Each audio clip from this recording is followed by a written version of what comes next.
of our board meetings, and given the fact that I know we are being recorded, yes we are.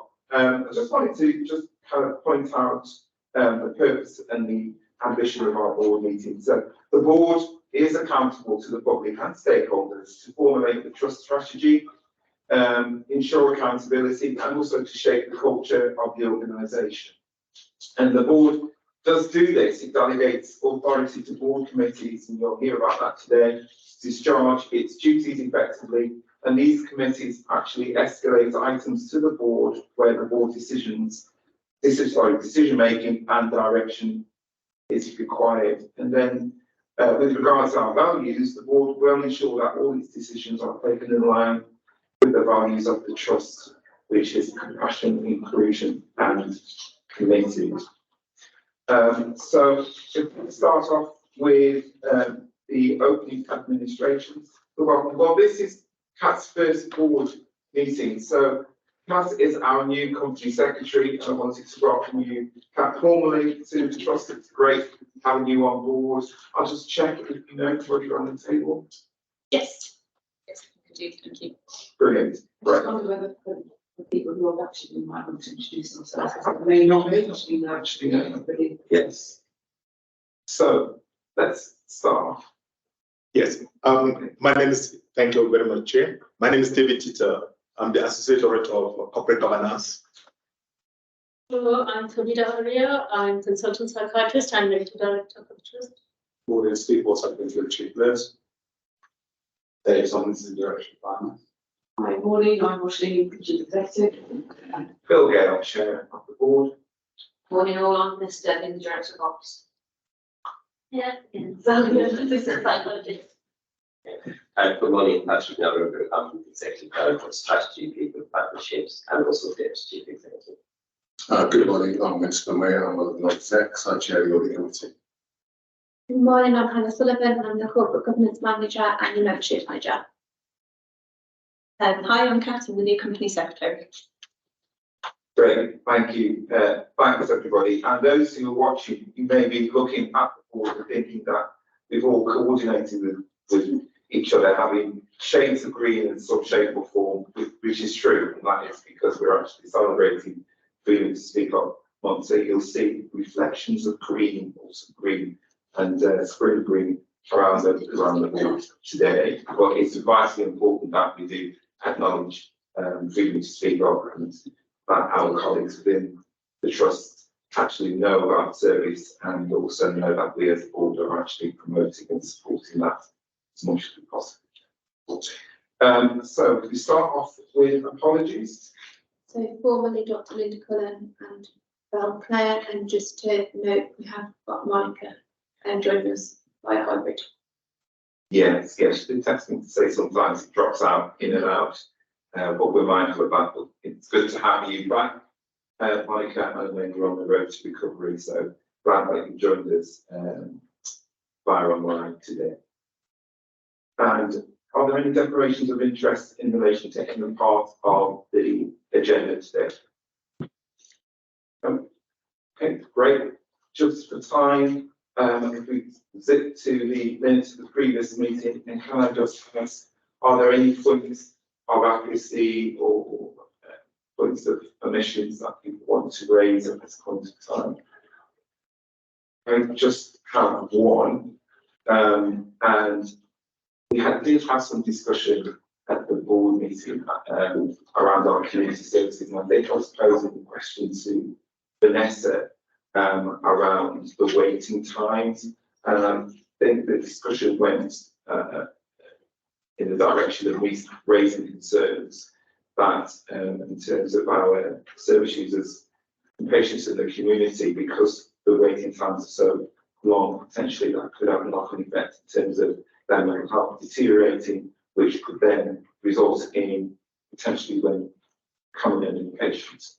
And obviously that didn't seem to be captured anywhere in the minutes. I just wanted to point that out. Brilliant, right? Okay, and if we go to the, so there are no other points in terms of the minutes. I just have one It's just section 9.1. I've already sent an email to Hannah about the programmed activities. The sentence should just read that with the reduction programmed with the flexible working, there's proportionate reduction in programmed activities, and that has helped the retention of doctors. So just mention that. Very good.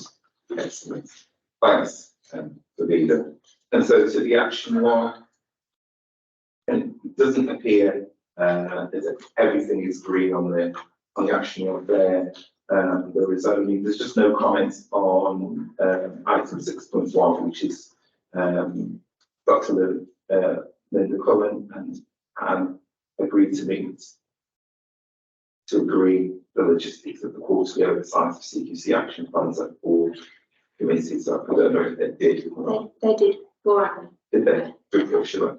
Okay, that's brilliant, great. Okay, so moving on to the next agenda item. I'm not actually going to go through my chair's report, just saving on time. But if anybody wants to pick up any points of what I've written, quite happy to respond to them if you have them. They're there as well. They'll be on our website for those of you online who want to read just what I covered over the past. If there's no other points, if we can move on to the chief executive. In fact, Want to go first this time? Oh. Just gonna get the glasses.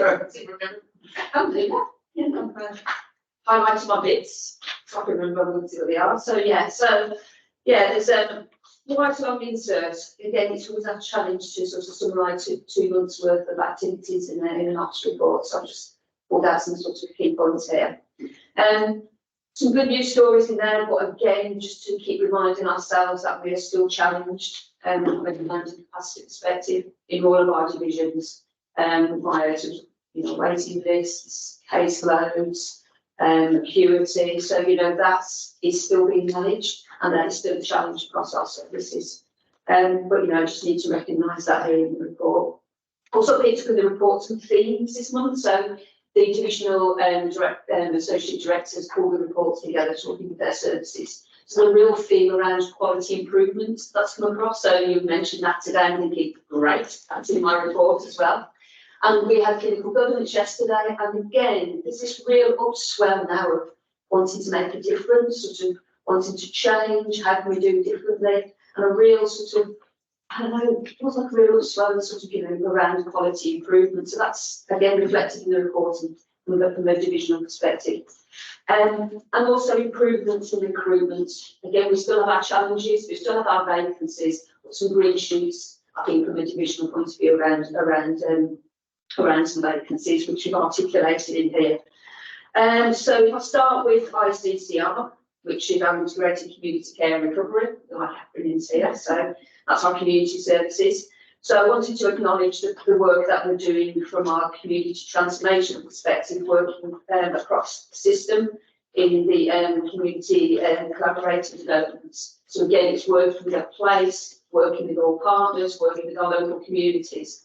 There's a couple of pilot sites or early adopter sites, which are both in the west and the east, and we've got a real sort of place and part to play in that from a mental health perspective. So starting to join our workforce, which is really, really, really good. Wanted to talk very quickly about a new role that we brought into our community hubs. So they're called the meet and greet facilitators. So this has been part of a consultation with our staff in our community teams, in our hubs, around this new role. So done an engagement piece, we've involved our experts by experience, which has been really good. And we've got 7 new roles starting in our hubs. So you can see them as you go into the hubs. And I was saying to Elaine, I said, what do they do? I can understand what they say when you say meet and greets, but there must be sort of, more that they do to that role. How would you experience them? So their role is also to help service users in the community, in the reception. Sometimes people are really anxious when they come to an appointment, so they're there to help and support from that perspective. They're getting feedback around our friends and family tests, which is great. They're helping service users to update their data, their information, their next of kin. which is really good, and the sort of the demographics to help us with our reporting. So I've got a really, really important role. So really excited about that. So I just wanted to mention here today because they're actually started to be rolled out in the hubs. Finally, just quickly on ICCR as well, is just to sort of commend the work they continue to do despite the pressures. Absolutely, as part of the leadership team, looking at the well-being and the health of our staff. Again, the focus around equality, diversity and inclusion, around bullying, harassment. Teams going around speaking with teams and actually having conversations around that. So commending the work there. If I move on to secure and offender health, again, so much going on there. So I've just picked out a few points in the report. Good to see that we're recruiting staff in the prison. So we've got 5 new staff starting in the prison, which is really, really good. I know we've been struggling for quite a while. So again, you know, their recruitment drive is really working there. Also, we've had 2 internationally educated staff start in secure services. So that's a good news story there. So they're again embracing and with them starting in their new role. We've had 7 psychology assistants that were recruited also in secure and offender health, which is great. And a couple of new psychologists have done 7 and 8A starting. So again, you know, want to really celebrate that we've got some new psychologists, obviously, because we've got lots of applications for those roles, but you know, they're starting with us, so that's fantastic news. Positive discussions taking place between the community mental health teams and asserted outreach around service users stepping down from our secure services into the community and actually getting the divisions to work together there, managing the complexity of our service users, but actually helping support and enable them to step down from restricted environments into the community, into their own accommodation. So some great work going on there. In acute and urgent care, again, I want to commend the team and the positive feedback we've had from our administrative care boards and care system partners around how we've been really helping with flow and the pressures in A&E along urgent care pathways. It has been really, really difficult. And we're now moving into winter, so we've got more meetings in our diaries to be getting together, supporting winter flow. But again, lots of feedback from a mental health perspective of how we've actually been supporting that flow and our service users to get onto the right pathway, the right care. So massive thanks to our urgent care team there. Again, mention of new staff starting. We've got 16 new staff starting across our acute wards, which is fantastic news as well. They're coming in over the forthcoming months. So again, that's a real sort of great sort of feeling around our new starters. And some good news that Mary Sequel 1 was awarded the team of the month. They're very proud of that, Patrick, and their certificate. They're very, very proud. So I think that's going to keep popping up everywhere because I've been milking that for the whole of the month. That's definitely. Moving on to specialities, again, we've got some new posts starting there in older adult services. We've got 3 people starting at band 6, so it's really good to hear that. And wish I mentioned the coffee morning that we had. I've seen some photographs that came from the weekend, which are really good. So just the carrot there, an old favourite of mine. Wish that he was on that, so that was really good to celebrate Silver Sunday. In specialities, a real drive around looking at KPIs, around performance, looking at waiting lists, and again, some sort of, because of that focus, because of other people working differently, that's beginning to have some impact. Very, very slowly, Chair, what actually doing is having that impact. More recruitment and retention mentioned in Birmingham Healthy Minds. I think you've heard me mention here before, we've had lots and lots of vacancies. We're talking 40 plus, you know, which has been quite a lot over the different sort of pathways within the service. So we've got 5 new posts starting from a more clinical leadership in there, management in there, but also we've got the new trainees starting in the autumn, and we've got new trainees who are actually who are becoming qualified. They're actually staying with us. So historically, in the past, we trained people and then moved on, but actually they're staying within the pathway now, which is really, really good. Massive thanks to Mark Cox. He stepped down now because he was the interim AD, and he's moved back to his service manager role in perinatal services. And they just wanted to talk about they're very, very proud also from an occupational therapy perspective that they've recruited to all their posts to new workers starting over at Grace Court. I think that's it. A very quick sort of whistle stop tour. I can talk for hours, but I'm not. Thank you, Rashid. Do you want Yeah, to continue that? yeah, I'll take the elements that I'll cover as read. Just a few things to highlight, really, just to remind the board and the public that we're in a period of municipal action again as we sit here. And a 72-hour period, so I mean, this is an opportunity for both doctors and training and consultants to take industrial action. Thank you to everybody on the team who is ensuring that colleagues can take industrial action and exercise that right, but also to ensure that services are safe as possible.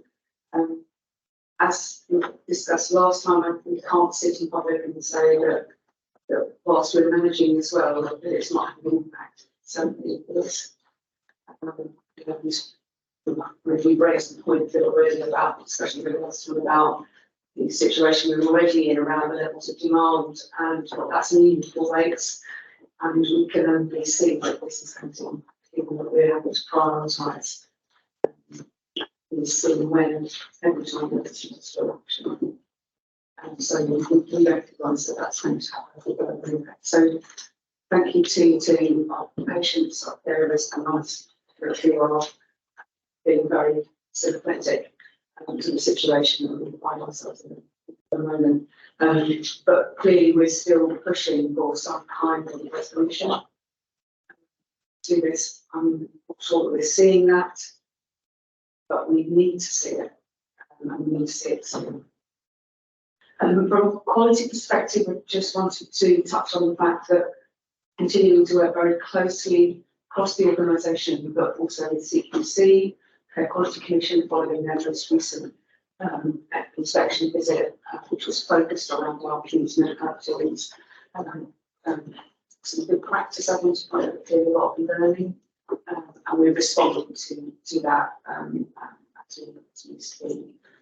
I just also wanted to highlight Vanessa's already talked about quality of improvement. We've heard a lot about the opportunities that individuals can take in services, and we want more and more people, want everybody team to really have the opportunity to understand that they can take responsibility for improving quality. We're making some further investment in quality improvement, and those posts are being recruited to now. And I just wanted to thank Dr. Matt Rowe for taking the leadership role that she is in supporting and driving that work forward. From a sustainability point of view, we'll hear a lot more later today about our financial position and the wider financial position of the Birmingham Solar system. We also later today have our Commission Board meeting, which is where we will talk about what progress is being made, both for us personally, as an organisation who's the lead provider in mental health collaborative, but also in the context of the lead provider generally.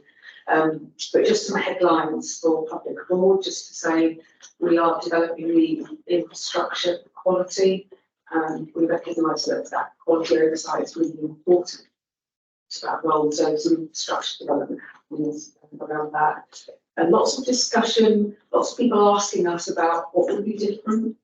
Is it you're going to be planning to do strategically? And we're very clear that the work we're going to do around developing the strategy will be done with our partners in the collaborative, given a commitment to work differently, truly in collaboration concerning information of health needs assessment and our mental health. And we'll be using that as the basis for which we'll be plan for the strategy. That isn't stopping us thinking about making changes right now. So we're looking to make improvements and continuing to do so around the urgent and emergency care pathway. An example of that is the initiative that was put in place in February around call before you convey. So this was in conjunction with our ambulance service colleagues to support them to make a call to us around what else might be available rather than taking individuals to A&E. And our latest data on that shows that up to 90% of calls are being diverted, so people are not actually landing their leave. So to some numbers, that's 3,000 calls, 2,000 people. As a consequence of that, and we've seen the rate of conversion increase as the service has been embedded. So an example, I think, of the work we're trying to do around that. We have our quarterly meeting with the integrated care system this week, whereby we'll be held to account around how are we leading that clarity and what are some of the achievements that we're making around it. Just a few other things. You'll note in the report I've mentioned, which I know is very much in the public domain and remain back form part of our discussion today around the City Council in the subject to section 114, which technically means that they have declared that they are not in a position to independently manage their finances and break even. We know that from our Council of Governors, for example, from some of our service users, that there is concern about what that might mean services. We've had representation from the council to give us some assurance around the fact that they will, statutory and core services will continue, but we continue to work with them to make sure that when we are experiencing any impact, it is as a consequence of this that we're able to have those discussions early. I've also made reference to the fact that obviously since we last met, Lucy Levy has been convicted of several murders following her horrific behaviours at Manchester. Whilst there's a lot of speculation about what this might lead to, what the changes might need to be made are, I think what's really thinking as an organisation about our reflections constantly around what do we think this means for how we manage patient safety and how we support staff to feel that they can raise concerns and that they can keep their eyes open to potential what things not being quite right and how they notice those. But also being inquiring and recognise that the changes that might happen as a consequence of that. I'd just like to highlight that I think that some changes are already happening. So if you think about those things taking place in 2016, think about our own work in the organisation around patient safety incident response framework, PSER, really designed to enable us to take a very different approach to patient safety and to engagement of individuals in having those discussions about any concerns that we might have around things like that. So just one example of some of the things that are going on around that. I just wanted to thank everybody who stood up and took part in our annual general meeting last week. It was an opportunity for us to really be very clear about our challenges, but also to celebrate things that are going well, the real achievements that are happening. There's some fantastic things happening in the organisation. So if you haven't watched it already, you can watch it back. It was live streamed at the time. You can, of course, read the report as well as the annual accounts. And then finally, since we last met, I've also communicated to the organisation that Sarah Bloomfield, who's our current executive director of quality and safety and therefore our chief nurse, is not going to be in a position to come back to that role in a substantive way. People will be aware she's been on phased return from political health due to long COVID. And so we're looking to, with Sarah's work around alternative suitable employment, as you would expect, but that also means that we're going out to into the market for placements. So that will be happening in the coming weeks. Any questions? Yes. Vincent. Okay, well, thank you for that three comprehensive reports. And it really conveys a lot happening with just some pleased to hear about the focus of the Commission's directions and policy improvement. That's really well. And I'm also positive sure about increasing numbers as well, because both of those aspects of some of the key of the organisation faces. Well, just come around and thanks to Sarah Bill for her contribution since I've been at the trust. I think it's a real shame that COVID-19 has taken its toll. And I'm just thinking to one of the questions I had, which was in relation to, which isn't specifically in the report, but in relation to any guidance that the NHS has given us in relation to immunisation and preparing for COVID-19 and the winter. I think probably the next board meeting will be on the 2nd of December. So somehow we've got some plans in place for how we're going to prepare the nation to certainly see the exposure to COVID-19 and the other infections as well as my important at the start as well. So if I start with my see, so you'll be aware as board we will be invited today to have our flu vaccinations, and that's part of our preparation for also. So deja vu is happening. So that we're also we're not a vaccination site. We don't have our site vaccination sites for COVID, but we are in the background looking to try and determine whether or not we can change that and enable us to do that. We've then been offered opportunity at vaccination centres for colleagues in the trust to have their vaccine as well. Quite a number of our GPs, 182 GPs in Birmingham, they are running clinics at the moment.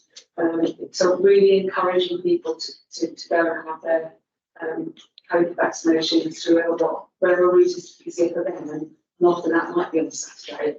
So we're just going to in terms of gearing up for the fact that we know that the latest COVID vaccine has been developed to take into account the latest strain of COVID as well. So I know that's been a question from some people about has it morphed and changed in this vaccine? It certainly has. There is new vaccine issues that. We're awaiting some further guidance around what else we might expect, but we are certainly, and you'll see in our infection control report today, how that team in particular are supporting all of us to think about how we protect ourselves from infection.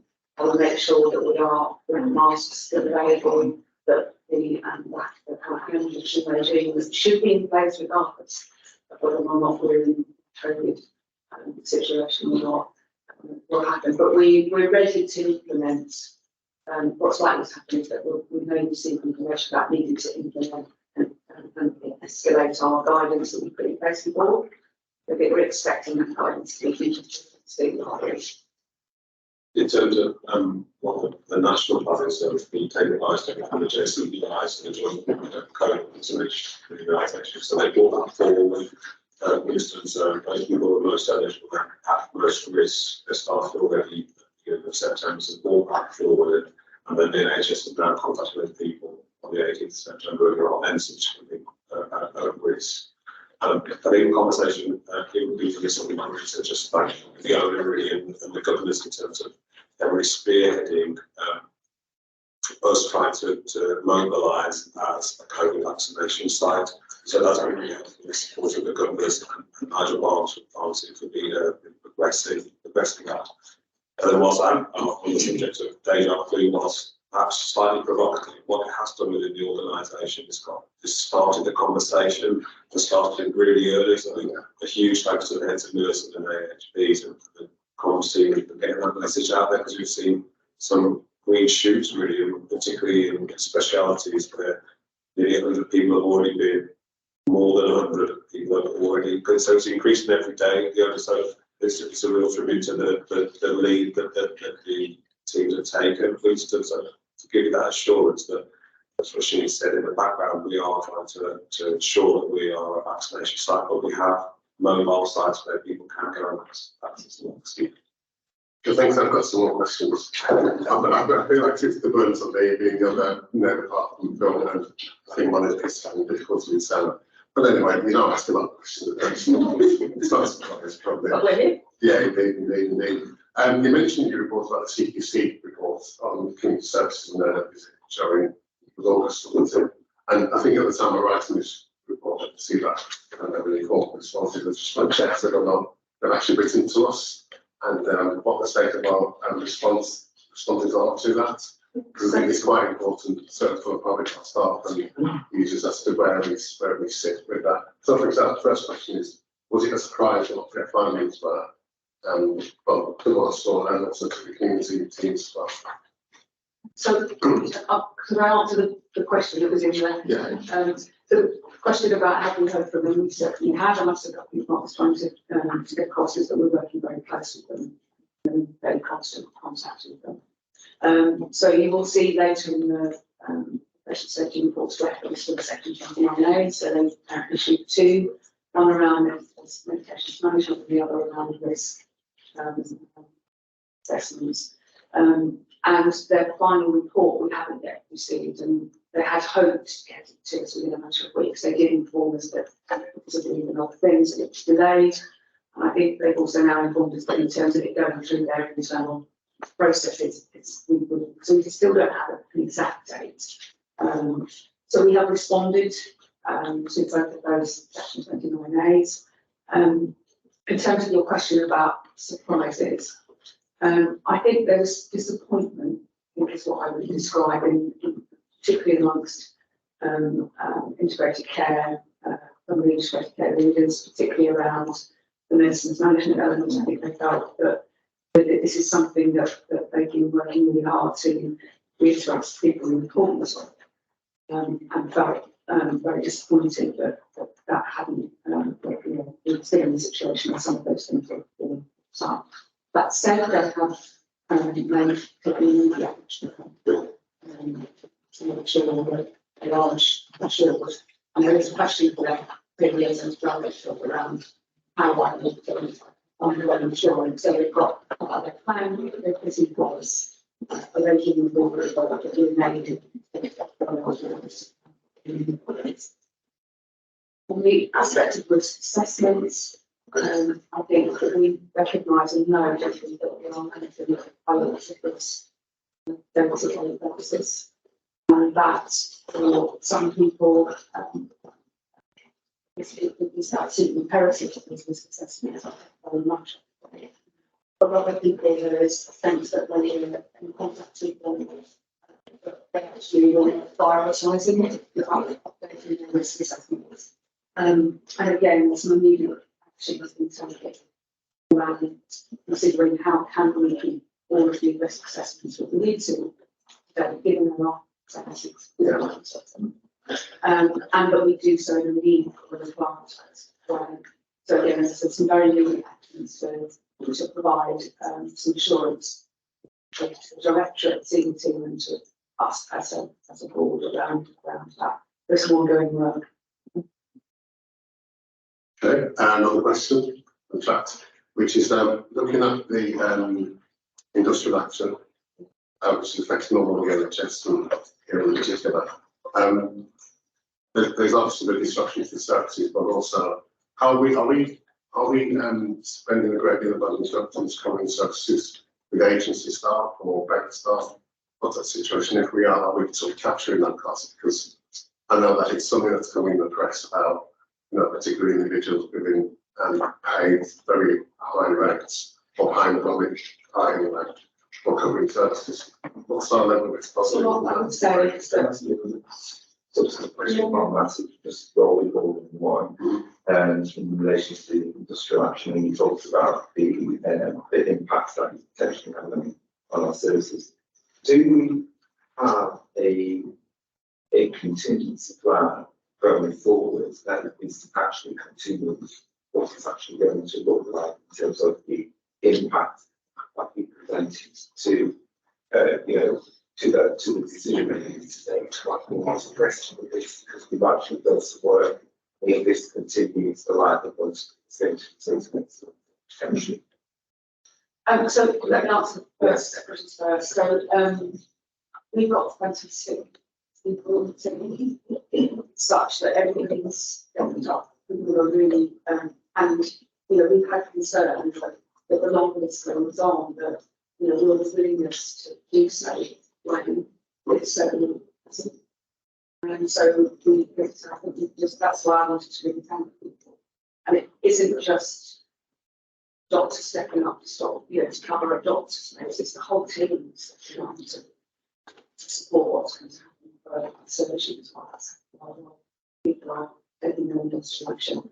We are, of course, keeping an absolute record of what the industrial action is costing us.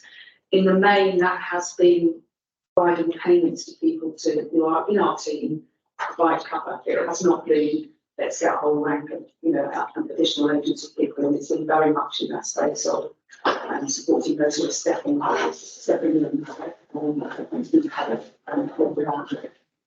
I think the situation with the impact is it's a slow burn impact. Yeah. So, we'll see that for example, the data set scrutiny in and the data availability in our acute risk healthcare services is very different to the data scrutiny and data availability of the National Health and Review Community Trust Buildings and public care. So we know that some of the headlines now are very much about what the impact might be to cancer, what it might be for other physical healthcare. For us, it's about the fact that the risk continues to increase. So the point you made about the longer someone has to wait, so we definitely believe that it's having an impact in terms of having to wait longer as yes. But it does also mean that risk that we're carrying, or as people become more acutely unwell, is also increased. And that's certainly what our treatment teams are experiencing. And we are experiencing in terms of thinking about the urgent care pathway. That's certainly, we know that with which is we're making, we are still organisationally in that very upper quartile around that actually people are, we're using our beds in a way that means that they are managing and providing treatment to people who are very much very unwell, needing that. So I think your point about is there something, I think what we can articulate is that experience. I don't think we're at the stage, across mental health services and talking to colleagues that I do regularly, where we can quantify what that might mean. Because we're also seeing, as you know, post-COVID, we've seen a huge increase in demand. Yeah. So differentiating between levels of new demand versus increase in risk and our inability to meet what would have been plateau demand, right? It's quite complex. And the one I sort of made more positive now. So I think it's Travis Sattler acknowledging that our freedom to speak up, but also it's in Black History Month, isn't it? Yes. And so there's just a question, a formula, it's not in your report, but just a formula question. Give an idea of some of the activities that's going on for Black History Month, what things are we doing as an organisation. If some website my apologies haven't really, but that's an opportunity just to that. Absolutely, on Connect, you can see that the activities you can nominate, you can talk yourself about why your heritage is important to you, what your experience has been. So we're actively encouraging people to come forward to do that. We were actively encouraging before this. We were doing something similar to that what we were doing Asian Week, where we asked people to nominate colleagues who were making a fantastic impact in the organisation. And we closed nominations for that, I think, because we had so many in such a short space of time. We've got, so if we were online, this was an online meeting, you would see some of us would have a background, which is very much like celebrating outside in the entrance here. There is also some dedicated information about and as a Birmingham Solid Health System, there is an event next week as well, which we've been invited to and people will take part in. So very much wanted to celebrate. I didn't put it in because I actually wanted to put it in next time. It's what we yeah. So, but you're right to point out that it's happening right now. Yeah. Thanks very much. Brilliant. Thank you. I just one question for me. Asked a few of the questions I've finished to ask, and also Rasheen really explained particularly around the industrial action and also the Birmingham City Council and the potential consequences of their unfortunate victims. But my question was just around securing patient properties for Vanessa and the shortage of RMNs. And I think, and maybe Patrick would discuss this at people committee, just around international nurses, and there's this great big host of platform. We're going to have maybe 30 or so international nurses, but there are challenges in getting them through the system as well, significant challenges. And I did visit Dunleary last week, and some practicalities as well. So I think there was a nurse that had been offered a position there, that's in Solihull, wanted to bring her family over, wanted to live near to where her place of work was going to be. It's totally impractical because Solihull is very expensive, and so the reality was we can look at virtually more further out, and it's a bit discouraging, and also there's a very tight window in terms of when international nurses come over and move into the temporary accommodation for a month, and then thereafter seek their own. So I just wanted to get a sense of what's it actually look like in terms of, you know, those that are coming through the system and actually working within our trust. To beat that up. So you're absolutely right in pointing out that what we had set as a trajectory in terms of international recruitment, that's been quite challenging for a number of different reasons, and we brought a more detailed paper to the committee. We detailed the reasons why some of the people had dropped out, and some of the reasons being, you know, people not being able to pass the required examinations prior to coming here. Other people not being able to come in because of family commitments, and of course other people getting offers elsewhere. So there have been a number of different reasons why we've had people dropping out. Although from the 60, that's still on that on that trajectory. We are still working through the processes to support people to come in here. I think we've only had 11, is that right? So we currently have 11 that have already started, and we're about 5 through the pipeline to join the next coming months. No, we developed, Sharon Mary King had developed a very comprehensive program of supported pastoral care.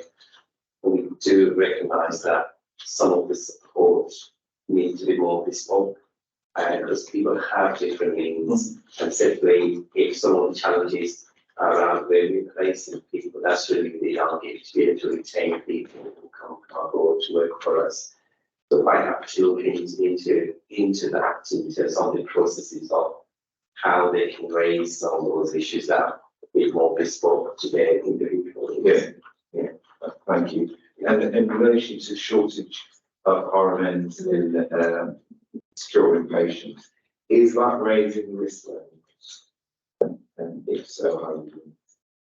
Yeah, I mean, obviously there's vacancies, there are risks because you haven't, got full complement of staff. What they do is, again, manage the rotor accordingly, and they work between the different sites as well.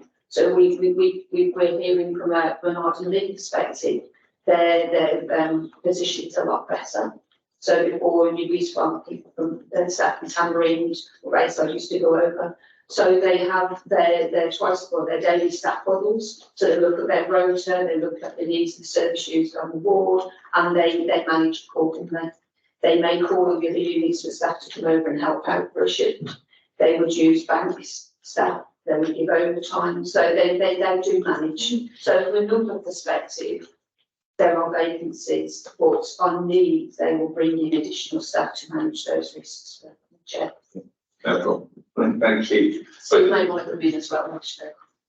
Yeah, I mean, on this particular special educated nurses, but what we know is from an RMN perspective, nationally, we have fewer numbers of calls into the UK. We don't see the fruition and success as we do from our our nursing and the colleagues, across the system, but we are working with NHS England about some of the other ways that other organisations have seen some success, and that is just we've linked in with Shannon from NHS England to really bolster that and take it on a separate agency to their support just to have target enough funding target.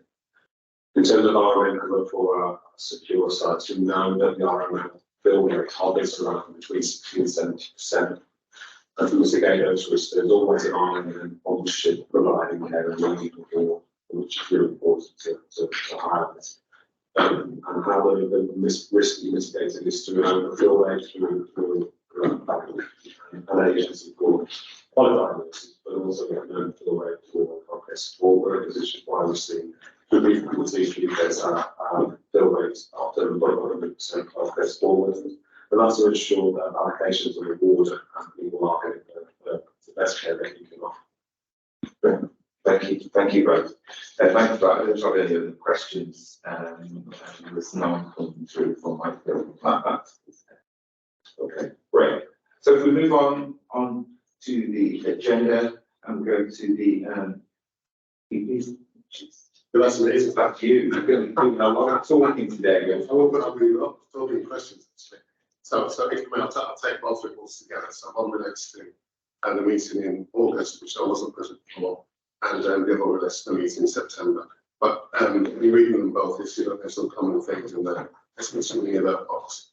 Let me just touch on first of all the things which the board needs to be aware of that the committee covered. So it's reviewed in terms of reference for the internet people. We did that in September, and I think there were no major changes again in terms of reference. I think if I refer to the meeting in October, I think in terms of looking at the terms of reference, I think we just wanted assurances on references to research, number of plan assurance reports that come to everything, but probably terms of reference are fine. In terms of the alert areas, which are common across both things, there are 4 areas really. The first area is our levels of out-of-area replacements. The second issue is our amount of temporary staffing spend that we're seeing. Third area is the development of our cost improvement programme that continues to be a challenge for the organisation. And finally, other area is our end of the year forecast position. So we knew as a board when the plan was put together, and there were particular hints from the BSOL RCS that funding would come sort of effectively we will get to a break-even position. I think it's fair to say that Richard and Dave have really explained that there was risks in that, and that to get there, we probably need to raise our balance sheet. So we're of that provision built up in previous years, which should give us limited flexibility going forward. And I think they really explained that really well at the last FPP.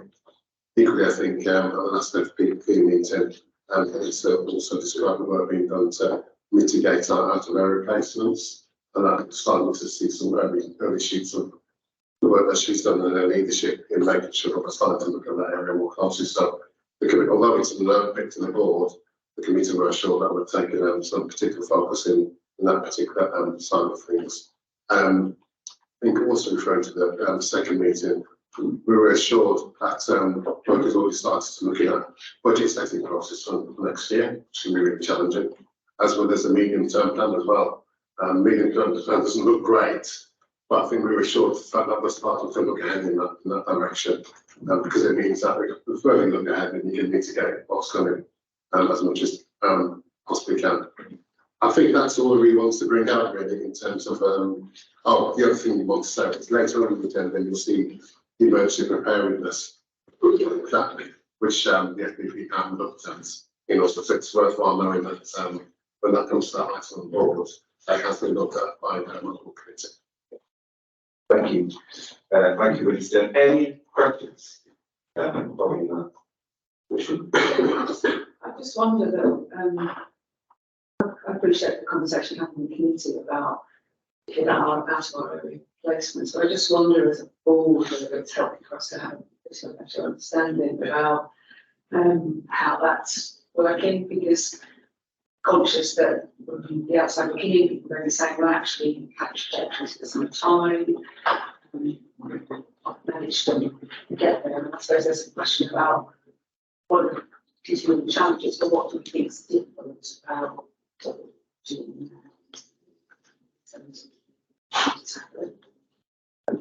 On the back of that, which is a question that I had in relation to after replacements, is we originally, correct me if I'm wrong, we utilised grant funds to do some work for it, and that was very helpful. But I think that sort of piece of work of having come to the board to contextualise all of that, because reading it did make things so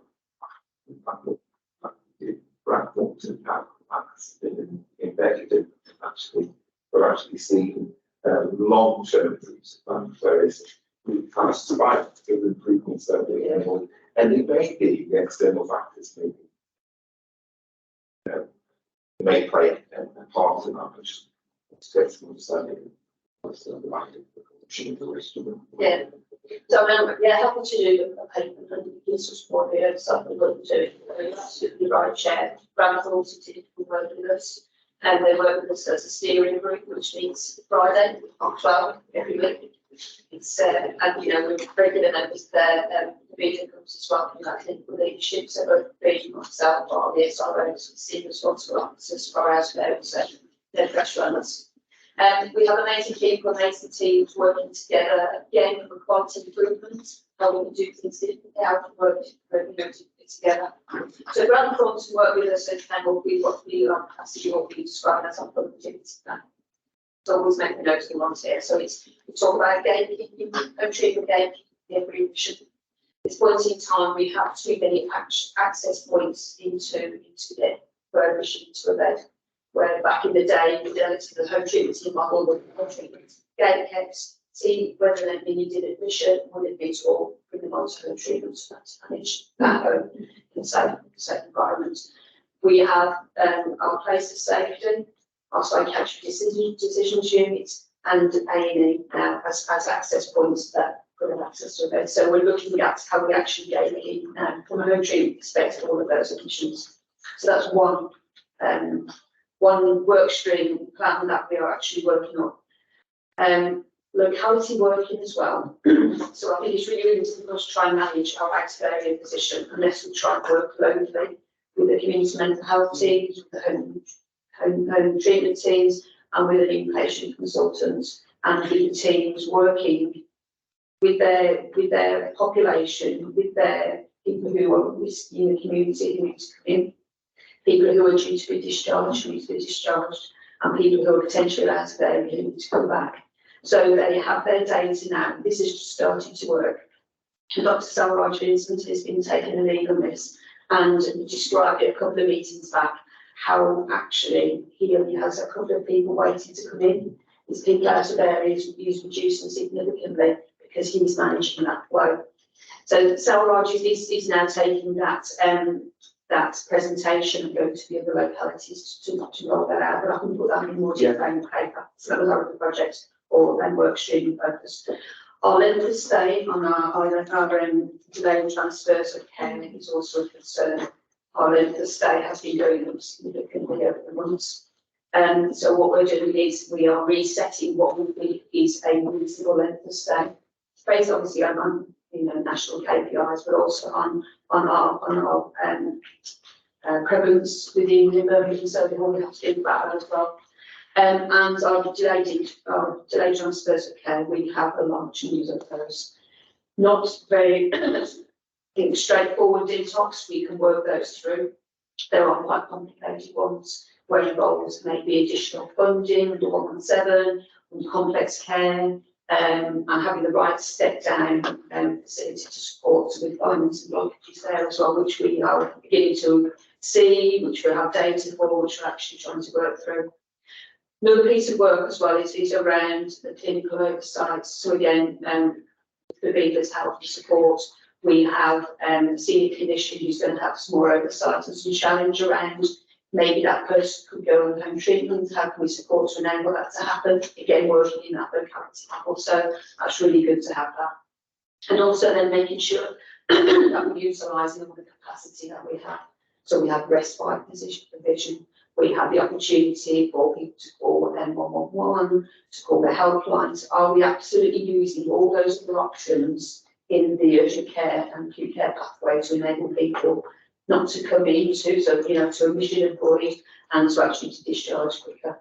So they're all the elements, which sounds really easy for me to say, but once you start bringing all that together, when you think about the population of Birmingham Circle and the teams we have involved, you know, the absolute, you know, the literally here is the locality working. So I can bring that together in a paper, but, you know, Grant Thornton has helped us with that plan. What we're now is enacting and rolling out that plan. It's not going to happen overnight, and we're finding that because we need the clinical engagement, we need the leadership in there, and we need the buy-in, not just from ourselves as an organisation, from our voluntary sector organisations and from our ICB colleagues as well, which will really help in with this work. So yeah, I can articulate that in paper somehow. Maybe with a few diagrams as well. I don't even need my front slides that one, which is getting absolutely awesome. No, I think that was as well. Very good summary, and just to add to that, we also are doing a lot of scrutiny on our patients who are out of area, because we don't want our patients to go far from home. We want to bring them back, so we're looking at the best ways to bring them back as quickly as we can as well, on top of it. I wasn't necessarily just leaving papers forward, I just thought as a board it's want to have an articulation of what's and I think the committee feels it wants to escalate by bringing the papers to board then it's fine. Yeah, we should do that. Well, absolutely. Just on that, it's possible to do a conversation and commissioning committee about what needs to be done in overall terms of the commissioning side as well, because it's not just our, it's all this, it's all this, and with that, and I know I'll put a place where it's obviously beginning to report we're on, but I know we're currently doing a lot of stuff for the ICB, so they can have a discussion with NHS England about the overall piece, because the danger is we get new beds locally, but the outbreak doesn't come down, and that's their concern. So it's this thing, we've got to find a way to reduce the demand as well as accommodate it, and that's concern. We're just going to get that balance right. But I think it lends itself to a discussion of the commission committee around it could work On a positive note, we do have an improving position. Our psychiatric intensive care beds, that is a challenge at the moment, but really sort of complex and services that need the most support. But from an acute perspective, we are seeing that reducing, and that's been over the last sort of 3 to 4 weeks. So that's good. So hopefully we will continue with that. Any other questions? I just wanted to ask just around the concerns around the break even and how realistic is that, and what risks are there? I think Winston articulated, there is flexibility on voluntary scope. So I'm confident we'll achieve that this year. However, you can extend that once, and that's the difficult. So it's having underlying transformation change. The change the underlying position. It's more likely to be next year we get pressure on this. But in terms of this year, very important part.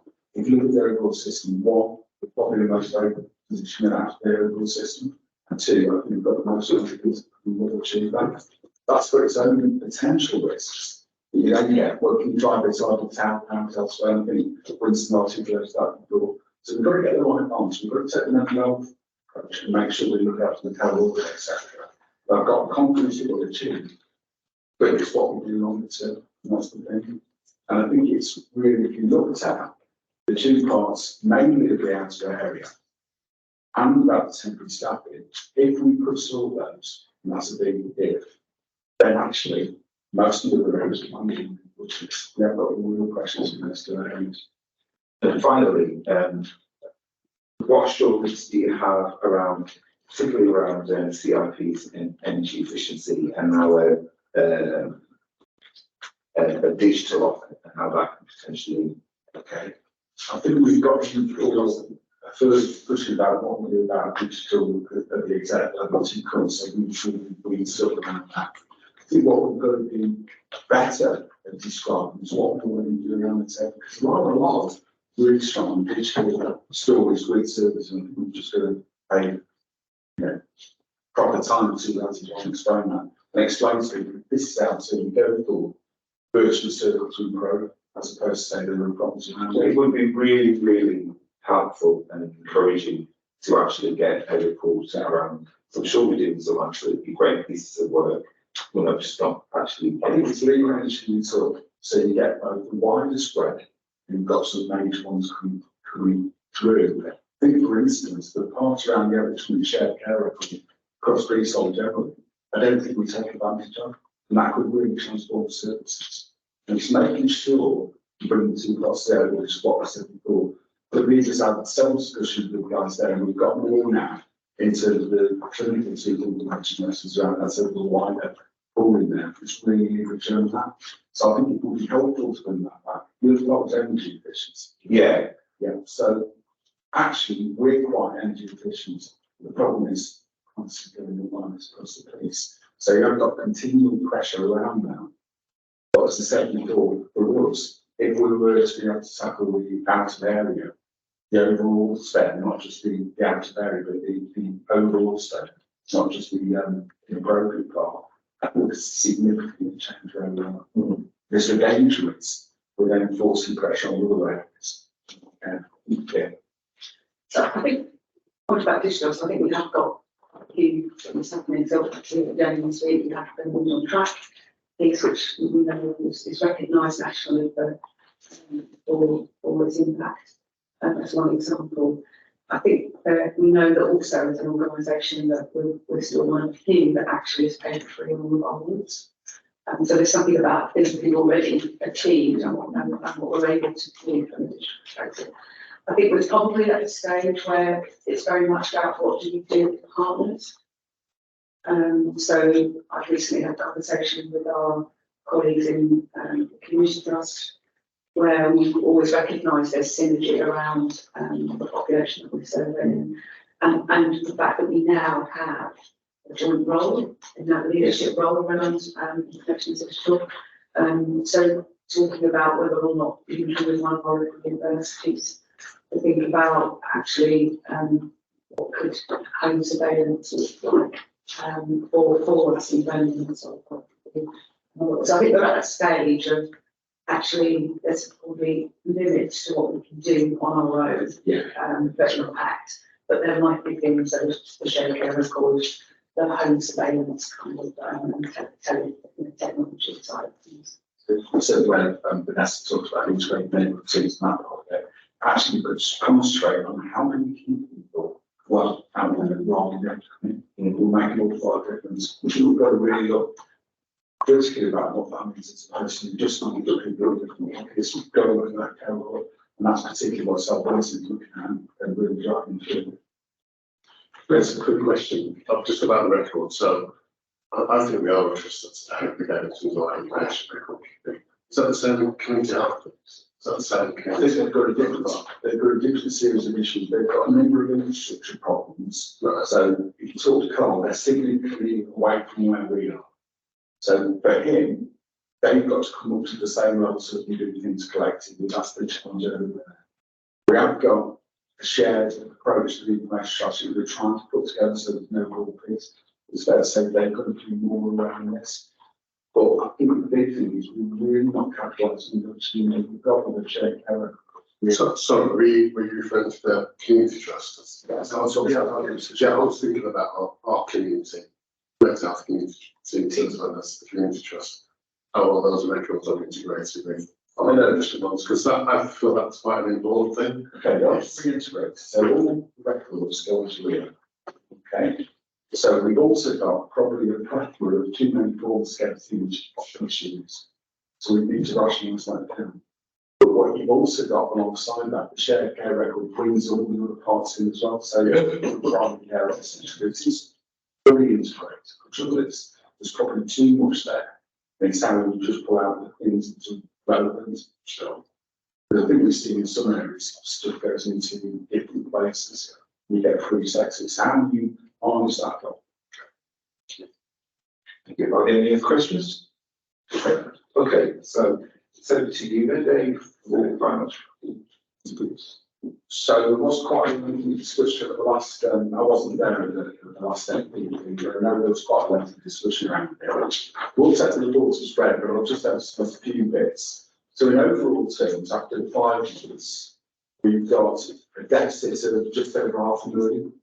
Instead, quite confident we will achieve it for the overall year, i.e. break even around that.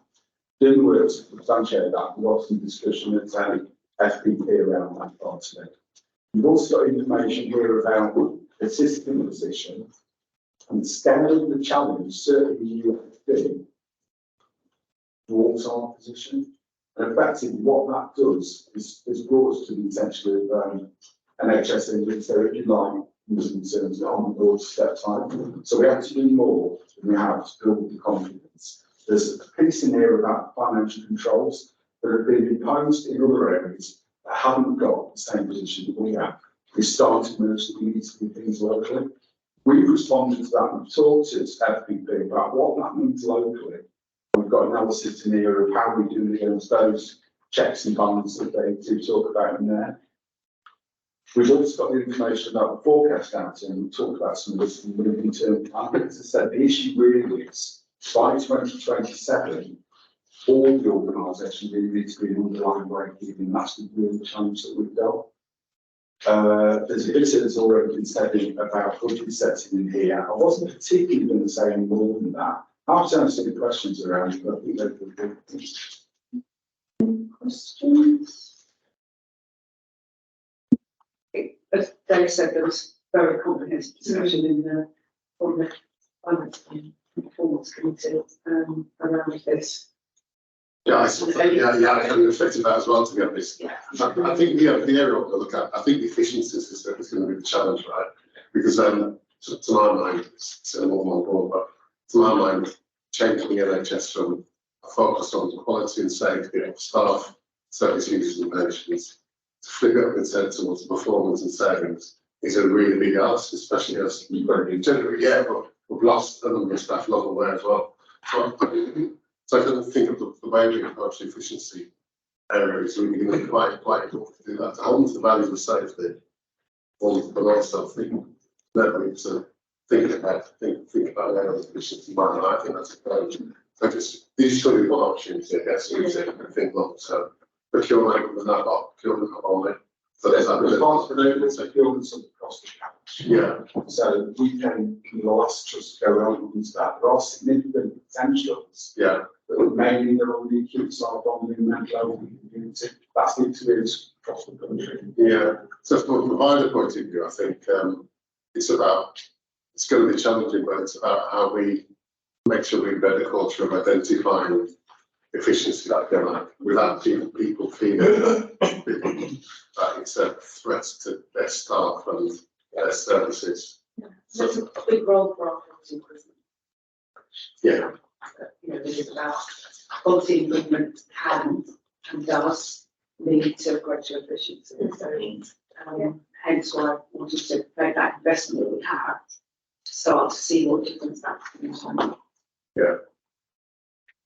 So I guess just going ahead, I think probably need to know a little bit more about that. I think how those two get together, the quality improvement and efficiencies, and I think and being explicit about the impact it may have on staff in levels too, because that's going to be what people are going to be scared about, aren't they? That makes it wrong. Those workers are going to just disappear. Well, We're very clear on we say so on an ongoing basis with JCC and staff side, we go through that and we given the numbers of temporary people that we've got in place, we need more rather than less. Yeah. And I think the unfortunate position from that perspective. We're very clear that one of the things you would have seen on that list that was in the appendix was around the vacancy freeze, and we're very clear not to. The other approach, I'm worried about the system position right now, because I mean, you alluded to it, that UHB deficit sounds out, and there's a danger that system focuses on the acute physical health care and ignores community or mental health. Why I say that is that what tends to happen is the excess resource up there future fund. So I understand on that because we need to help out with the UHBs and all that stuff. So it means that although we don't, well, we may not get the funding that we're due, you know, things we need to do better. I guess I'm raising it to make sure that we make sure that those funds allocated towards mental health, if they can be ring-fenced, should be ring-fenced. Okay, they are. I think it's also worth saying that actually based on the work between the organisation and the financial agenda is significantly better than it is elsewhere in the country. That's good. I think you could say that in the last 2 or 3 years, there's been a lot of working together and we benefit from doing that. I think the scale does make a difference in this, but it's certainly not been. We take the money off you for there, even some of the teachers. So I think there's this onus, you know, we want to go to the transformative change, but what that, for instance, could mean. The big issue for UHB is about A&E. Now, if there was a way to tackle that, reduce arm pressure into there, that would make a significant jump down. So what we do on Outbound, we spend all the time managing the consequences of the system that has been set apart. You've got to redesign it with them and the risk. That's just a couple of points. So the call before conveyed, I mentioned earlier, is designed to move people away from A&E's front door. So that's 2,000 people since February that would have landed there for happen. So we are able to demonstrate some of our contribution to that. The Fairer Futures Fund, the criteria for it would, you know, that it needs to be achieved in order to have funds allocated. Wouldn't that criteria that you described wouldn't fit with that? Okay. And that would also mean that if there was a decision to say actually we're not going to use that money for Fairer Futures, that would be an integrated care system board decision. And we have representation on that during my sitting on the board. So I would see that as a, you know, that would be a board decision that was carried by board members. And then finally, right, so we've got a small balance sheet of 60 million dollars of balance sheet, right? And we can't spend one of the regions, okay? But then there's a lot of folks not far away from us. Yeah. That's got a cash shortfall. Has any approaches been made to system for actually let's put one together, you know, your cash could be converted to, if you like, a loan to them, or market reinvestment, whatever. Just asking the question out there because people working together, there's a BSOS system, but there's also the burden solical health and the authority system as well. I'm not aware of any specifics, but also everybody which use cash. Right. It's about revenue. Okay. So if you were to transfer the cash, it's sits on that side, put it aside in the right position. Yeah. The views remain open to how could the cash be used in good place. The problem is, we want to spend on cash we not allowed. Yeah. We're peddling for having United Castles on the balance sheet. Yeah. So you've got different parts of the NHS right problems. Yeah. It is. On the back of that, then, Dave, if you're able to expand on, in terms of that, the capital allowance, and it only allows the capital up to 7.8%, but there is that discussion around the speed element, isn't it? Yeah. How is that progressing? It's progressive, but I struggle to understand that that's going to change because this is the treasury. Feedback. Yeah, so we've had several discussions, things have been raised, and I would say about this, a whole range of things. We've talked in reach out about working with some tangents about what we can do to make a push their cash rates and resolve the rates. We've tried to explore all those. Each of them is tracked by this architecture of settings. Yeah, so I mean, so you know, that's right, it's a treasury level decision, so it's a government decision. And we have created lots of opportunities by meeting with the National Youth Capital, by raising concerns with the regional team, by raising concerns directly with the national team around the position, not just on Birmingham and Solihull, but the West Midlands, the Midlands and the East. So we've tried every avenue, I think, of our networks to do that. One of the things that we're doing now, so as a group of chief execs, where I chair that group of Midlands and East England, we met with the shadow ministers And put this, because actually that's another opportunity around thinking about if we're going to have a new government, how they might consider this. And we know that NHS England are also recognising that this is a solution.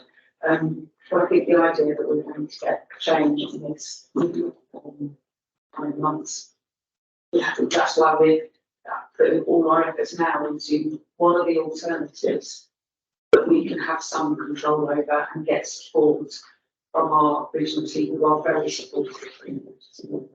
Well, Catherine, I'm just thinking about that really. I think we are partnering with some housing associations now because the alternative might be for someone else to build something for us to have that space for our excess demand into that space. And is that a possibility? It's really concerning your industry. So if you remember several months ago, license was granted and we had that discussion with them. Yeah, If we're interested in raising our potential because using the land to do one that's gone quite quiet. You know, the discussion with BCC interestingly about those things that we could do because interestingly they could lend us cash. Yeah, if they lend us cash, even if they build it, it's got a lease. yeah, It's still counts against capital. right. So you've got this. Honestly, Winston, the amount of things we tried with, models and different organisations, if we could, We will do it, yeah. If someone else has already done it, we can follow him. Sure. Okay, thank you. I just, it's just in your report, I just wanted to ask about the PFI expenditure run rates is increasing. So why is that? And can SSR support us with this? okay, so a number of things around that. I think we managed to be advised particularly well to SSL really well. There's been a number of things where we committed in a non-adversarial way and the support of that, and we do that really, really well. Anything we can do in this area, we do do. So the seems really incentives about it. I think Shen's talking before about the potential to sell that contract and service elsewhere, and that's proven quite attractive. It's just a fact of life, actually, something that you can do much more, but manage it well. That's an answer. What was it? Just sorry. Okay, I just wanted to know because you said the run rates actually increasing. Yeah, No problem.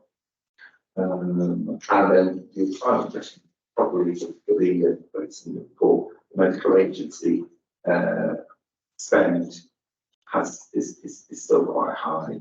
Can we get further sort of grip and control on that? What kind of actions are being taken around that?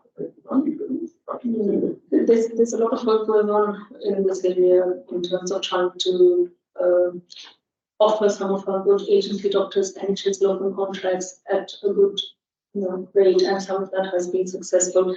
We are also recruiting more and more. So it is a competitive rate nationally, so it's really a challenge. So it's something we're monitoring really closely and also looking at the quality of jobs and diversity and talking to our trainees to see if there's any ideas on how they would like to be a consultant of trust. So we're looking at so many different ways, and we have a very large number of doctors at all levels. So it is going to take some time to get us to a place, but also the agency rate, the hourly rate keeps increasing. And we are trying to be at a place that we get the patient safety and quality we need, and also match whether we're looking at a lot of new roles, a lot of the advanced nurse practitioners, physician associate, whether they can support our doctors and the doctors can be then used for more complex kind of work. So there's a lot of work going on in different areas, and that will continue. That's not okay. Thank you. I think that concludes the questions that I have. Are there any other questions for Damon? Okay. If they're not, then integrated performance report. So quite a few things on this actually. So just to pick up first the out of part, just make a point on there's two issues. The performance criteria is that inappropriate out of area. That is the part that is improving. The rest is absolutely right in the sport that you talk about. Particularly is the issue in that area. We are trying to address that. That's the inappropriate. Problem we've got is even if it's in area, she's not funded for the level of demand. So that's not an inappropriate out of area issue. It's the level of demand for beds is significant. So we've got to do both of it. So even if we address the inappropriate out of area performance indicator, we've still got more being spent on beds being funded. This is how we've got to get the right ones. So even if you've got the right number of beds, you've got to stop the flow out. So that this work that's going to be presented to the ICB in a couple of weeks' time with a view to discussion with NHS and we can talk about it's on the second. We've then got a number of areas, and so in the exec summary, we've got a number of areas where although they're still problematic, they are significantly improving. So both CPA and formal review in the last 12 months, and I have waiting times, both of those are significantly improved. CPA 7-day follow-up is improving, not significantly. We're not where we want to go now on the talk therapy waiting time. We are significantly better than we were around that. It's worth pointing that out. We've got information here also about the work that's done or the discussion that happens at the performance delivery group and the deep dives. And the one I just wanted to point to, picking up what was said earlier on by the lady around Andrew Crowd, it was a really strong presentation from the team there, just exactly what you want. Start by looking at the overall pressure, cost pressure on the wards, look at the overall analysis, work with the corporate team as the information you wanted, and came up with a real definitive plan. That was noticeable. Do you want to say anything on that? Because it was really, this is exactly what we want. It's really confident about that. Yeah, I mean, it's a real good example of actually sort of, getting sort of grassroots, sort of how it's feeling on the ground and what our clinicians or our managers or our staff think would make a difference. So it's particularly in respect of delayed transfers of care, one of the conversations. Then if we had this member of staff, if we had social workers more embedded in our team, then this would really, really help with the delays because they could do this, they could do that, and we would work more closely together. So we've got on reach outs to our local authority colleagues who meet with them on a regular basis. And we've got a worker, we've agreed a worker, a joint worker, to actually work in the team. With for a short period of time, but actually to see if that model and that different way of working would actually work. So that's really, really good. And again, it's not just from an NHS perspective. We know that social care play a big role as well around how we can work together. And that's the second one about like that. So the ICCR one brings, we're doing something similar to CNHS. So again, you've got this now where it's really and they're taking ownership of the full round and stuff, the quality of people, etc. So I think we are really winning there. It's no Yeah, and I think what Dave sort of said, about some of the KPIs, performance delivery group. I think what it did come from a PP committee, some concerns around not improving. So the focus has really been on that, which we're now actually seeing. Because that focus work, the improvements around performance. So it's increasing the productivity, and the better outcomes of the shifts. It's really good. It feels like it's taken a while, Dave, but it's actually now really sort of drilling in. And sort of, again, we feel the sort of, the challenge amongst teams around actually trying to drive that improvement. Happy to answer any questions. Yeah. Any questions, Dave, that hasn't actually already been covered? Okay, brilliant. Thanks, Dave. So we move on to EPR annual compliance. Yeah, I think I'll take this. I'm taking this. Luis is the son is unwell, so Luis is in the hospital with him at the moment. Yeah, so I'll take this, and then Vanessa will also come in as well to contribute as well. I think the report has been read, and I will just keep it from what Winston had earlier said, that this was received at FPP and was thoroughly examined and scrutinized there. So this report sets out the EPR activities for the year in terms of demonstrating our compliance with the EPRR framework 2015, the EPRR core standard, and the Civil Contingencies Act 2004. The key areas which we have picked up in terms of demonstrating our compliance include compliance against NHSI core standards, resilience in the event of a cyber attack, and then reach out collaborative multiple aid and the priorities for 23 as well. These have all been set out in more details in the rest of the report. If there are questions, I will take them for Louise or those that I don't think will be able to respond. Thanks, David. Are there any questions for David? Report? No? Okay. Thank you. And then next is the People Committee's Assurance Report, and there's two reports there from August and September. I know that Monica's online and Anna's now left. I was at both committee meetings, so I'm just going to ask from the two reports, and you can see the assurance reports as well, regarding what was covered in particular in August and what was highlighted as an alert there. And that was one of the alerts was obviously around the staff story and what we heard there. The committee received an overview of facilities at Endeavour House, which is a standalone unit. So that was a concern for us after we heard of the experiences that our staff were encountering on that particular ward.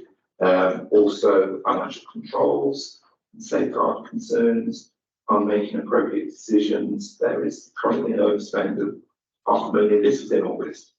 I'm not going to go through all of the points, but August, got the alerts, and then in September, again, there are outlines there in relation to freedom to speak up guardian Horsley report is deferred, and therefore is expected in the October's meeting. So we wanted to bring that to the board's attention, and then also a number of initiatives were underway to focus on closing the workforce gap. I won't go into great discussions about that. The appraisal compliance, and also the gap analysis in relation to the 6 climate gap actions outlined in NHS warranted on those EDI improvement plan. So, are there any questions from the report? Yeah, so just a question about the appraisal compliance. So I've been seeing that the committee understood that the mainly below target risk of change in the way that appraisals being recorded on the system. So I just wondered whether the committee had assurance that those changes were going to lead to an upturn in the appraisal rates at some point, or at what point. There was any discussion on the assurance.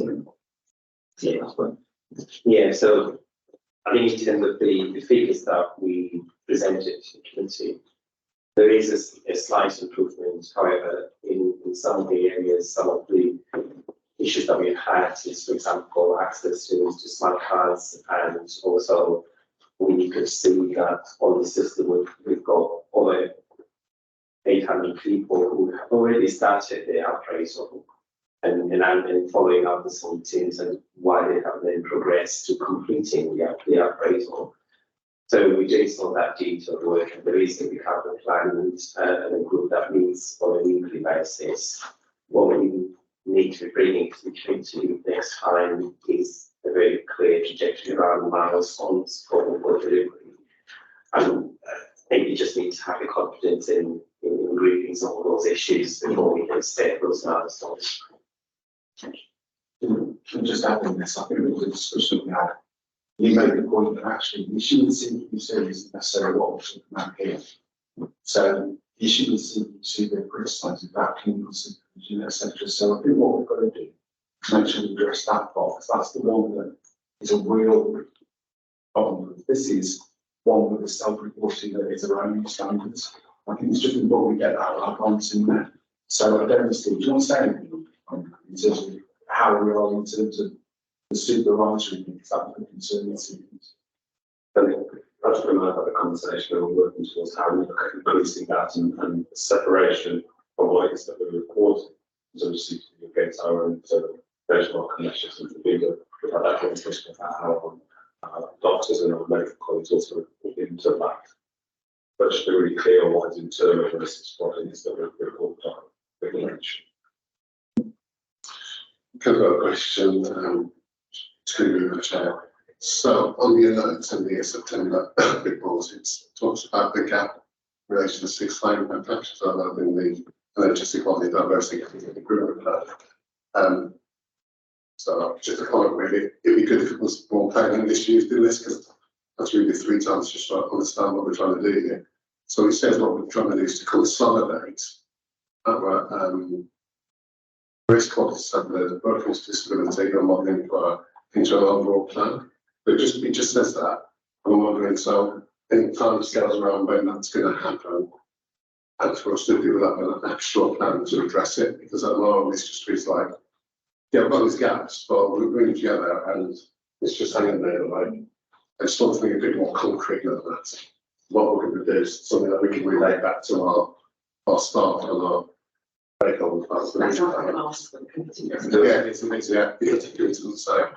Yeah. So what I compared to the committee was very much around these high impact actions from Managed England, and we've done a gap analysis, and the 6 high impact actions actually pulls all those areas around workforce, race equality, disability, and also bit around more modern employer, and also touches on international recruitment. So there's a number of different areas that it pulls into one place. So what came to the committee was for us to understand where the current gaps, what is it that we need to do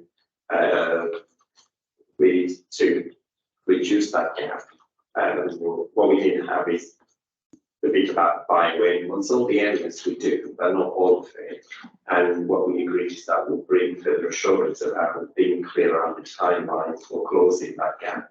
Some of the areas I think we did more around the cultural shift that it will take a bit of time. But these are things that we've been discussing, so also are sitting within our broad assurance framework as recent cultural change, but more or less trying to bring that into a more consolidated plan in line with the ask from NHS England.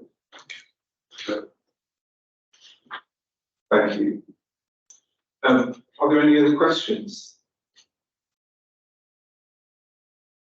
We'll go back to you before. Yeah. Sorry, just one point from myself was really around the staff story for September, which was highlighting the impact of domestic abuse. And just wanted to thank our colleague who came to share that story, and of August we pointed out what that story was about. And given that that is something that we don't often talk about, we've been really focusing on how to ensure that colleagues are aware of the policy around the impact of domestic abuse and also how we look after each other and as well. So just wanted to highlight that. Yeah, thank you. Yeah, definitely huge gratitude and thanks, for the person who came along to the committee and gave their story around domestic abuse and really just some of the gaps at the time in relation to how the organisation could support you. Thank you. Okay, Winston, you're not talking today. It's back to you. The key first reports, I'll take both together. So the update in August, I wasn't actually present for the August meeting for QPS, so I just take that as read. But again, you'll see that there are common themes between both committees. I just want to make reference to the one I was at in September, and it says that there were no issues. That's not actually true. And I haven't actually seen this report before it's the board. So the alerts I wanted to bring forward, just bear with me, because I did send an email on this to individual in the trust, just over the environment. On that.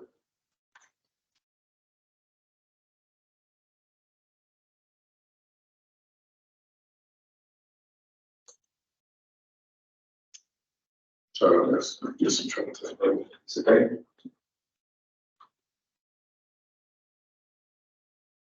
Yeah, right. So the alerts I wanted to say on the basis of the meeting was we did receive an update on the community treatment orders reports. Whilst that did provide some assurance because of the details of that committee received, I believe it was Steve was there, from the consultant who leads on this. But that report indicates significant changes in practice and policy which we need to then take forward. At the committee, it's important that the board recognises that it's not going to be something that we can solve overnight. It's going to take quite a good practice with us. Sorry. It's representing a revised. Yeah, it was more alert, I think. I think as a board, we need to. Yeah, that's right. So I look at the alert category as well. The other alert category I would say was that the committee did take very seriously what the CQC section 29 notices and should be informed to the board.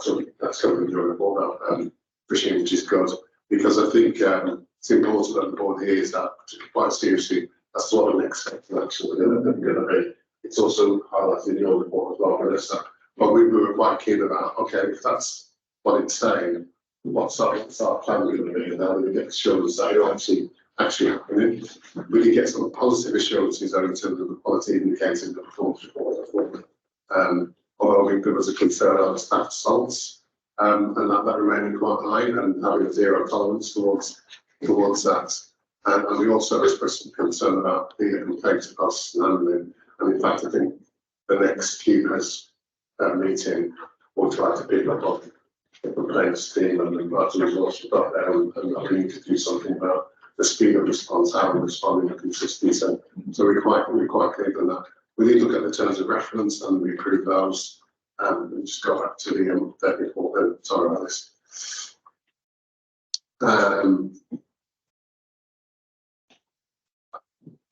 Apart from that, it's the other things that we're fine, to be honest.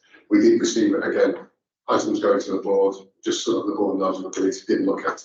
So it has looked at the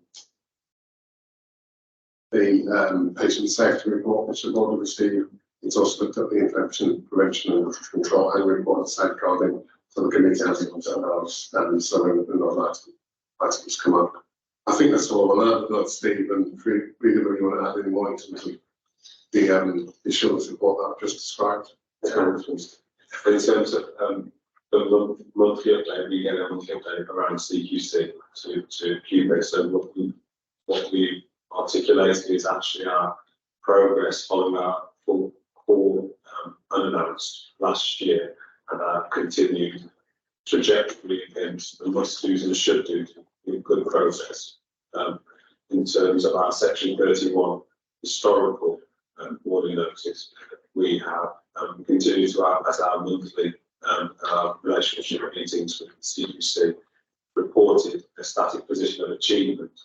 To support that, we've asked for peer review and support from our ICB colleagues to help support us progressing movement around that section 31. In terms of our section 29A, from the unannounced core visit last year, we've also asked for peer review and support from NHS England, particularly around the staffing issues that we are reporting on. So we've had Sharon coming and started to progress that work into our peer review and support, just to give an independent view on reporting, to give that assurance here forward. I think it's important, Winton, that we do make a focus that last year we had a really detailed discussion around the Lucy Letby, and actually the process is, as our Chief Executive Shirley highlighted in the report, that what we've got within our organisation and committee took a lot of it, not reassurance, but assurance in terms of the procedures around FTSU pathways and development of services, particularly celebrating the progress that we had in champions across the organisation at all levels. So just to highlight that, very important conversation, which also then went into the afternoon to people committee as well. David, in 9.4 of the agenda, will talk about the assessment of board and general committees. But I think as well, this has been a really good discussion about our self-assessment and looking at how quality feeds through the organisation, and not only tier 1, but to tier 2, 3 and 4. So our ward to board assurance and how we're going to take that forward and really kind of held the mirror up to ourselves in terms of our own self-assessment. And really just to conclude, I think on Patrick's point around the staff story that was heard in people committee, we've heard some amazing stories. So we heard from a member of staff who we send our wishes to, who's very possible, who's a service user, but also a member of our team, and really heard the individual's journey through not only life but through the organisation. And then more recently we heard from staff who have retired and returned and wrapped up over 90 years experience between them and how their pathway through the organisation and the changes that they've seen. So just really to reflect that back to board as well, because they were two stories that really kind of embodied the values of the organisation and really heard that commitment, compassionately and inclusivity through both of those staff stories and services stories. Thank you. So yeah, so yeah, so yeah, obviously keep us comprehensive couple of meetings. And he doesn't trust that he just got a lot of ground to this. He does very much so, and actually often goes over the time of the income and the rest of the reality. David. Yes, thanks, Chair. Just to note that the audit committee has requested that the section 29 notices that the trust received and the trust responses, the two responses are brought to them for information only. So we've got that onto the agenda for the audit committee, which will be holding on the 12th. So just for information. Thank you. Brilliant, thanks. There are no other questions for Winston. It's over to you, Steve, for the patient safety report. Please, it was here. Oh, So, Lisa, yeah, yes. we're going to tax him and do that. That's okay. That's fine. That's sure.